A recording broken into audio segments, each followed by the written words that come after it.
रहे रोशनी रोशनाई में डूबी न हो। सूर पर बादलों का न पहरा रहे रोशनी रोशनाई में डूबी न हो। यूं न ईमान फुटपाथ पर हो पड़ा हर समय आत्मा सबकी खूबी न हो। यूं न ईमान फुटपाथ पर हो पड़ा हर समय आत्मा सबकी खूबी न हो। आसमां पे टंगी हो न खुशहालियां कैद महलों में सबकी कमाई न हो। इसलिए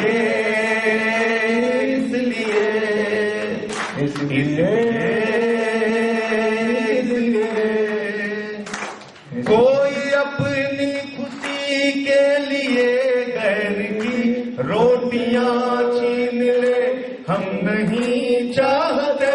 कोई अपनी खुशी के लिए रोटियां गैर की छीन ले हम नहीं चाहते।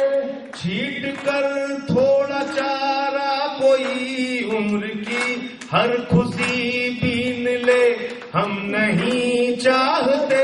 छीट कर थोड़ा चारा कोई उम्र की हर खुशी बीन ले हम नहीं चाहते।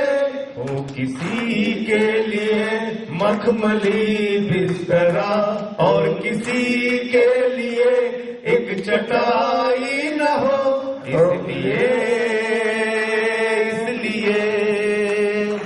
इसलिए राह संघर्ष की हम चुने जिंदगी आंसुओं से नहाई न हो। शाम सहमी न हो रात हो ना डरी भोर की आंख फिर डबडबाई न हो। इसलिए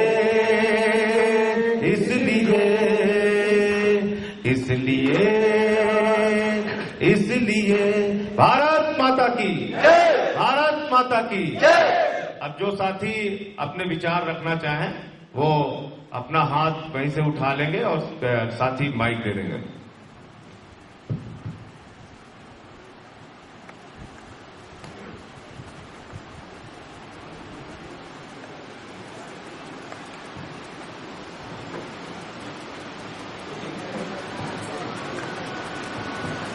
जय हिंद जय भारत। आज सारा भारत देश जन जन इस भ्रष्टाचार के सागर के गर्त में समाया हुआ है। मैं इस आंदोलन से जुड़ा हूं, इस देश के लिए कुछ करके जाऊं, इस देश के लिए अपना शरीर बलिदान करके जाऊं। आज मैं यहाँ से एक आवाज लगा रहा हूं कि मैं आमरण अनशन तब तक कर सकता हूं जब तक मेरे तन में प्राण रहेंगे। और मैं यही चाहता हूं कि मुझे ऐसा मौका, ऐसा अवसर दिया जाए। पिछली बार मैंने 13 दिन किया था, अनशन समाप्त हो गया था और मुझे लग रहा था कि ये सालों चले ताकि सारा देश का बच्चा बच्चा जागृत हो जाए। इस बार अनिश्चितकालीन है तो अगर साल भर भी चलता है तो मैं आमरण अनशन करने को तैयार हूँ, जहां भी मुझे निर्देश किया जाए। जय हिंद जय भारत। देखिए, मैं स्पष्ट कर दूं कि हम लोग जब यहाँ पे भी अपनी बात रखेंगे तो 2-3 चीजों का हमें ध्यान रखना है। एक तो ये कि इस आंदोलन के बारे में आपका क्या नजरिया है। अप्रैल से लेकर अब तक जहां पर आप खड़े हैं, इसके आगे क्या आप देखते हैं, कैसे आंदोलन चलना चाहिए, उसके सुझाव आने चाहिए। और निश्चित रूप से यहाँ पे जितने लोग आए हैं सबका बहुत बड़ा योगदान अब तक के आंदोलन में रहा है और ये हम सारे लोग जानते हैं। तो उसकी चर्चा में हम लोग अपना समय लगाएं। इससे बेहतर है कि हम ज्यादा इस बात पे फोकस करें कि आंदोलन के बारे में आपका क्या नजरिया है, किन किन मुद्दों पे आप सहमत हैं, असहमत हैं, कहाँ पे आपको कमी लग रही है, कहाँ आपको सुधार की गुंजाइश दिखती है। वो अपनी राय के रूप में आप अपनी बात रखें और कोई भी अतिरिक्त बात न करें तो ज्यादा बेहतर होगा। जैसे अभी हमारे साथी कह रहे हैं कि हम 1 साल तक अनशन करने के लिए तैयार हैं। अब सारे लोग जानते हैं कि हम लोगों की जो अनशन करने की क्षमता है वो ज्यादा से ज्यादा 10 दिन, 15 दिन, अधिकतम 20 दिन हो सकती है। तो हम लोग इस बात का भी ध्यान रखें कि यहाँ पर एक संवाद, आपसी एक संवाद करने के लिए हम लोग इकट्ठा हुए हैं। कई दिनों से भी साथी आए हैं, तो ये संवाद पूरे दिन भर आज जो चलेगा ये एक स्वस्थ वातावरण में, और कुछ हम आपसे सीख के जाएंगे, कुछ अपनी बातें हम आपके सामने कहेंगे।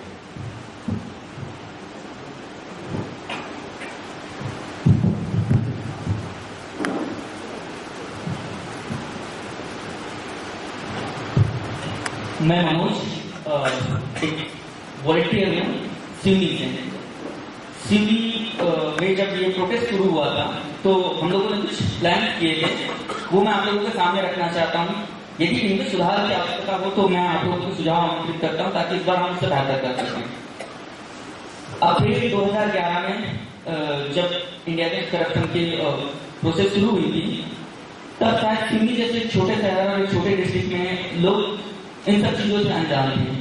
तब हम लोगों ने एक कैंडल मार्च के माध्यम से किया था, तब जुड़ने वाले लोगों की संख्या कम थी। इसके बाद जब 16 अगस्त 2011 को यह आंदोलन एक बड़े स्तर पर शुरू होने वाला था, तो उसके लिए हमने जो प्री प्लानिंग किए थे कि तब तक सिवनी या जबलपुर की जनता लोकपाल के बारे में अनभिज्ञ थी कि एक्चुअली लोकपाल है क्या, जन लोकपाल बिल क्या है, और सरकार ने प्रपोज किया सरकारी लोकपाल बिल वो क्या है। तो सबसे पहले हमने टारगेट किया कि जनता पहले इस चीज को जाने, तब तो हमारे साथ जुड़ेगी। तो इसलिए भोपाल से कुमरे जी ने हमारे लिए पॉम्पलेट भिजवाए थे। तो हमने हर चौक में जाकर, सिवनी के शुक्रवारी, बुधवारी, 12 तक हर चौक में जाकर के हमने पर्चे बांटे थे। और उसकी स्थिति बता देता था कि जब हम लोग जाते थे तो 8 या 10 कार्यकर्ता होते थे, और पर्चे बांटने के बाद, क्योंकि चौक एक ऐसा स्थान होता है जहाँ पर लोग परचेसिंग करने के लिए आपस में जुड़ते हैं, इकट्ठा होते हैं, तो वहां हमने पर्चा बांटा। पर्चा बांटने के बाद दुकानदारों को पर्चा बांटा, और धीरे धीरे भीड़ इकट्ठा होती थी, और अंत में हम लोग सरकारी लोकपाल बिल की प्रतियां चला करके विरोध का प्रदर्शन करते थे। और अंत तक ये भीड़ 16 अगस्त से पहले 200 से लेकर 300 तक हो जाती थी हर एक चौक में। इसके साथ साथ जो आंदोलन की जो मुख्य ताकत होती युवाओं को जोड़ने के लिए हमने सिवनी के जितने भी सरकारी कॉलेज थे और प्राइवेट कॉलेज थे, उनमें जाकर के हमने वाद विवाद प्रतियोगिता, भाषण प्रतियोगिता का आयोजन किया इंडिया अगेंस्ट करप्शन के सिवनी चैप्टर के बैनर तले।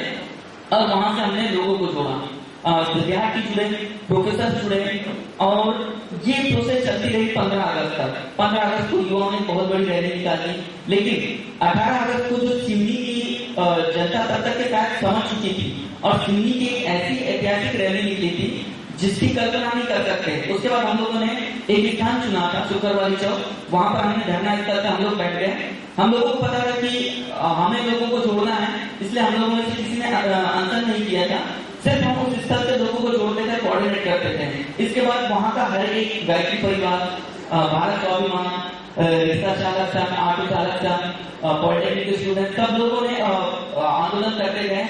तो इसके बाद हमने लोगों को जोड़ते गए थे। और सबसे अच्छी बात ये थी कि वहां पर हमने सिवनी चैप्टर में किसी भी व्यक्ति को किसी भी प्रकार का कोई विशेषाधिकार या विशेष पद नहीं दिया था, हर कोई एक वॉलंटियर के रूप में काम कर रहा था।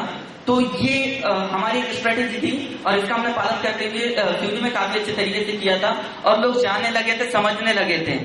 और एक अच्छी बात बता दूं कि जब हम लोग जाकर के काम करते थे तो हमारे साथ NSUM के युवा नेता और ABVP के दोनों युवा नेता हमारे साथ जुड़े हुए थे। खैर वो सामने नहीं आए थे, लेकिन जिन लोगों में ये जज्बे की भावना थी वो हम लोगों का साथ दे रहे थे। ये हमारे आंदोलन की एक सफलता थी। तो इसमें और क्या सुधार हो सकता है, इसके लिए मैं आप लोगों के सुझाव आमंत्रित करता हूँ। धन्यवाद।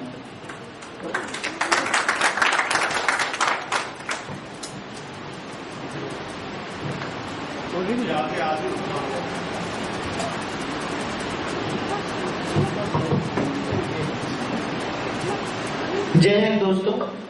सर, एक सुझाव जो मैं सभी को देना चाहूंगा वो यह है कि मैं जब स्कूल में पढ़ रहा था तो मेरी सोशल साइंस की टीचर थी। उन्होंने कभी हमें ये नहीं बताया कि ये सही है या वो सही है। उन्होंने केवल दोनों पक्ष साथ में रखे और अपनी सोच से सही गलत का निर्णय लेने के लिए कहा। तो इस बात से मैं इस पॉइंट पर आना चाहता हूँ कि टीचर्स का बहुत बड़ा हाथ होता है बच्चों से इंटरेक्ट करने में। उस वक्त जो भी देश में चीजें चलती थी वो हम इंटरेक्ट किया करते थे।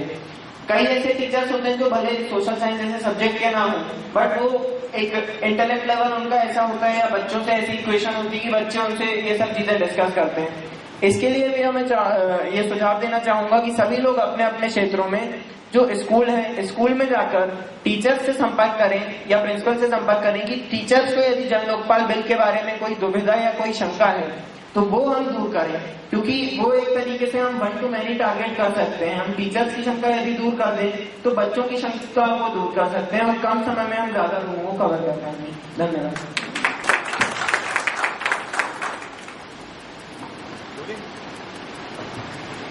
मेरे अनुसार भ्रष्टाचार इसलिए है क्योंकि आज परिवार को पहले देखा जाता है, देश को बाद में। और अगर हम अपने भाइयों में, देश के लोगों में ये परिवार की जगह पहले देश आया है ये जगा दें, तो ये मेरा सुझाव है कि ये भावना देश में आए कि पहले देश है बाद में परिवार है।